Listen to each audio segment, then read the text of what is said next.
When the IRB is in the correct water depth for launching, the driver will start the engine either standing or sitting in the boat. The driver will tell the crew person when to board the IRB. Once the engine is engaged in forward gear, the driver must not take their hand off the tiller arm. The driver will immediately proceed out to sea according to the judgment of the surf conditions and the break. When negotiating the surf break, the driver should be confident, decisive, and move quickly from one line of broken surf to be in the best position to take on the next line of surf. It's important to just overmatch the force of the wave with the speed and power of the IRB. This requires practice at timing of the approach to oncoming waves.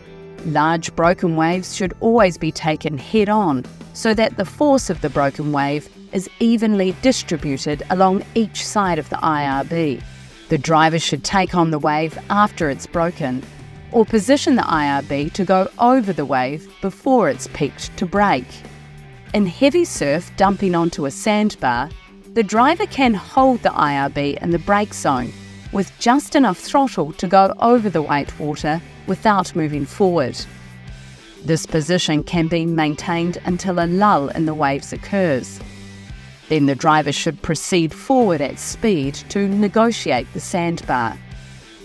When going over broken waves or green swells, do not use excessive speed.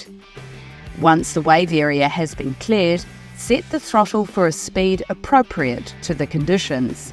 When approaching a larger broken wave, the driver should throttle back and just before impact accelerate briefly to lift the nose of the IRB.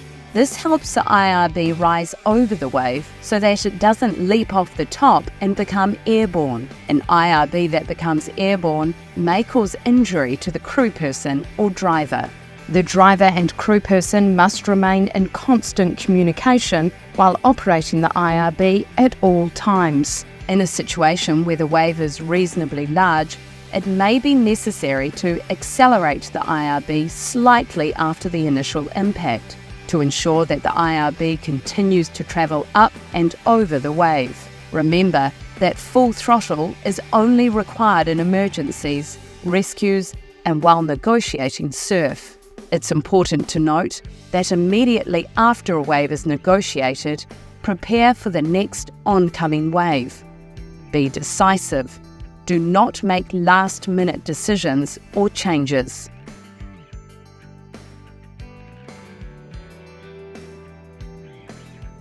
In many rescue situations, we are required to move from point to point on the beach or coastline at speed. The most effective way to perform this task is to manoeuvre the IRB along the beach or coastline parallel to the beach. This is parallel running. After launching the IRB, turn and head along the beach. Make sure you have enough water so you don't run aground and leave yourself a safety margin. While you are running in front of the wave, you should be using 3/4 throttle.